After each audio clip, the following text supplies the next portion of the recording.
Bonjour, bienvenue dans ce nouveau Moment Salut. Aujourd'hui, nous allons parler du fait que le salut est gratuit, donc que nous sommes justifiés gratuitement.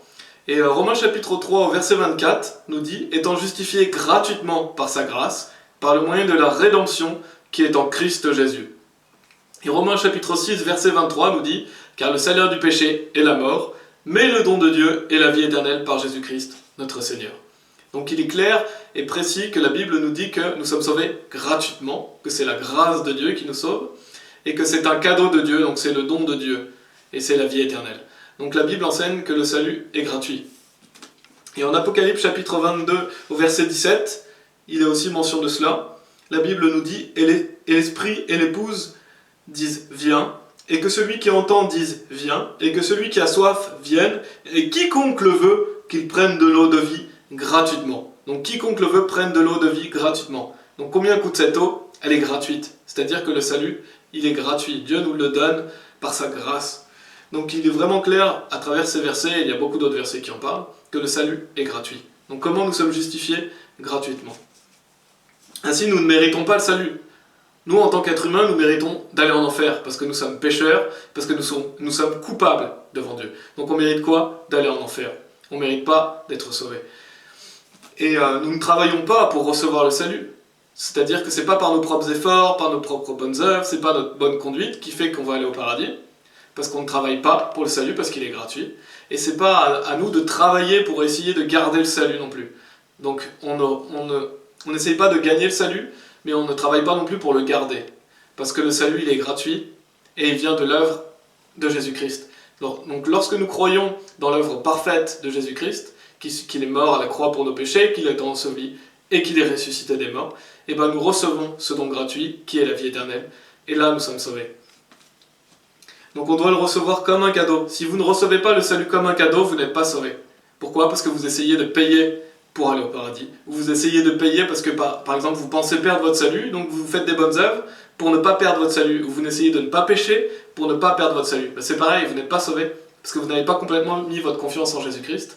Vous n'avez pas confiance en lui, vous avez confiance en vous-même, ou dans votre capacité de garder le salut, ou de travailler pour le garder.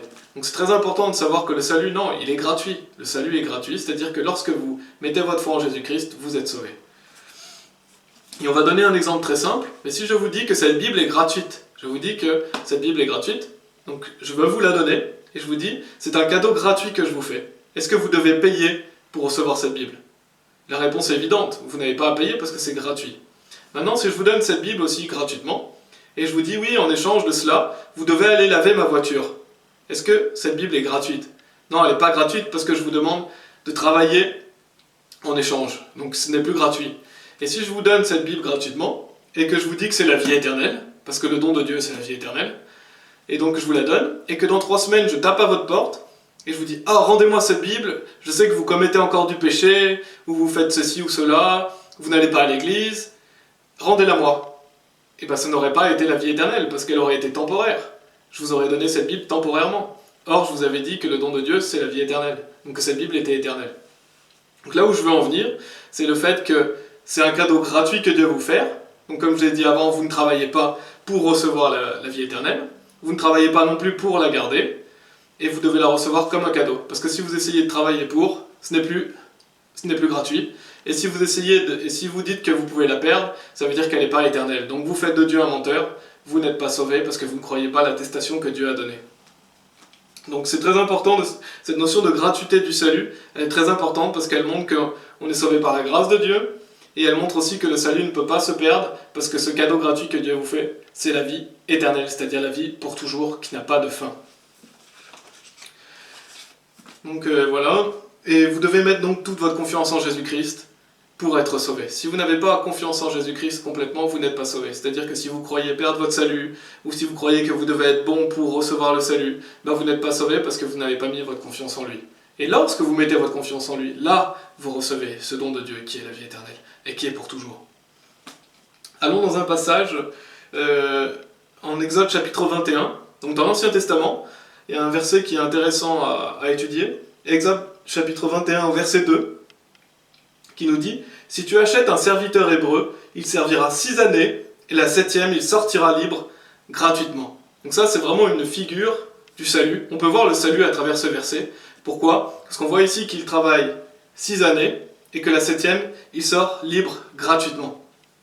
Or, on sait que dans l'Ancien Testament, il devait travailler 6 jours dans la semaine et le 7e jour, c'était le jour du repos. Et dans le Nouveau Testament, la Bible nous révèle que Jésus-Christ est notre repos. C'est-à-dire que lorsque nous avons cru en lui, nous pouvons nous reposer sur lui parce que nous savons que nous sommes sauvés. Et c'est lui, l'accomplissement du sabbat, c'est Jésus-Christ. Ici, on voit clairement une figure du fait que nous avons notre repos en Christ et que c'est libre, on est libre et que cette liberté, elle est gratuite. C'est ce qui est dit.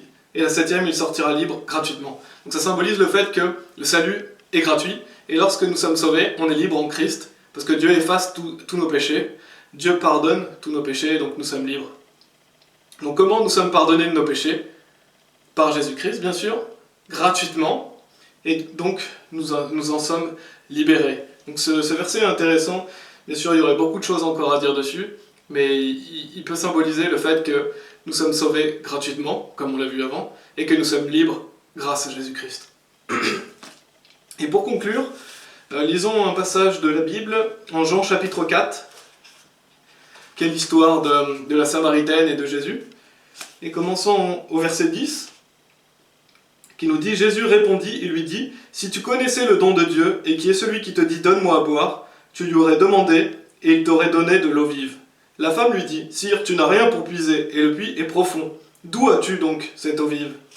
Es-tu plus grand que notre père Jacob, qui nous a donné ce puits, et qui en a bu lui-même, et ses enfants, et son bétail ?»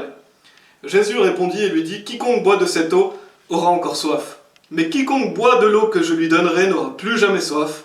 Mais l'eau que je lui donnerai sera en lui un puits d'eau jaillissante en vie sempiternelle. » Ou donc en vie éternelle. Et je voulais qu'on lise aussi, oui, le verset 15. Verset 15 qui nous dit « La femme lui dit, « Sire, donne-moi de cette eau, afin que je n'ai plus soif et que je ne vienne plus puiser ici. » Donc ici, c'est une belle image, c'est une image du salut. Le fait que Jésus-Christ nous donne la vie éternelle. Le fait que lorsque l'on boit de cette eau, on n'aura plus jamais soif, spirituellement parlant. Et la Samaritaine pensait que c'était physique, mais là Jésus-Christ parlait de choses spirituelles. Ça symbolise le salut. Et donc parce que Jésus nous dit au verset 14 « Mais quiconque boit de l'eau que je lui donnerai n'aura plus jamais soif, mais l'eau que je lui donnerai sera en lui un puits d'eau jaillissante en vie sempiternelle. » Ça symbolise le fait que Jésus-Christ nous donne la vie éternelle, le fait que le Saint-Esprit vient vivre en nous.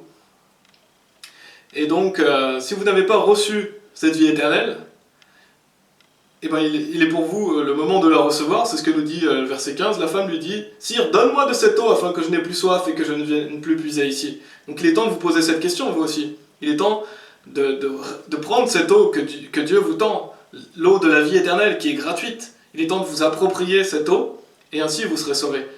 Et aussi, maintenant si vous êtes sauvés, il est temps aussi d'aller annoncer cette bonne nouvelle aux autres. Et c'est ce qui est dit au verset 28-29. Donc on passe l'histoire et on va au verset 28-29.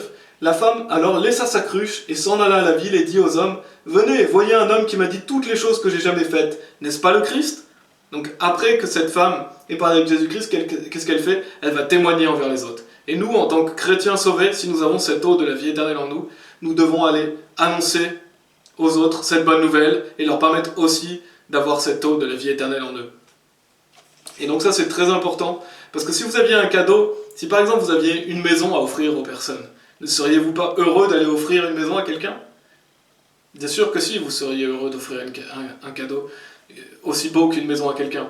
Et donc si maintenant vous savez que vous avez la vie éternelle, et que ce cadeau est encore mieux qu'une maison, parce que c'est la vie éternelle, c'est-à-dire la vie pour toujours au paradis, donc vous avez ce cadeau à offrir aux gens qui est bien meilleur qu'une maison, alors pourquoi n'allez-vous pas annoncer cette bonne nouvelle aux gens? Permettez-leur de recevoir ce cadeau inestimable, qui est bien mieux qu'une maison, qui s'appelle la vie éternelle. Et c'est ce que Jésus veut pour vous aujourd'hui. Donc là, je m'adresse vraiment aux personnes qui sont sauvées. C'est à vous, c'est votre rôle d'aller annoncer cette bonne nouvelle et de permettre aux gens de boire cette eau de la vie éternelle. Donc voilà, la Bible enseigne clairement le fait que le salut, il est gratuit, qu'il ne vient pas de nos œuvres, et que vous êtes justifiés par la grâce de Dieu, et que c'est éternel. Voilà, j'espère que cette vidéo vous aura été utile. Amen.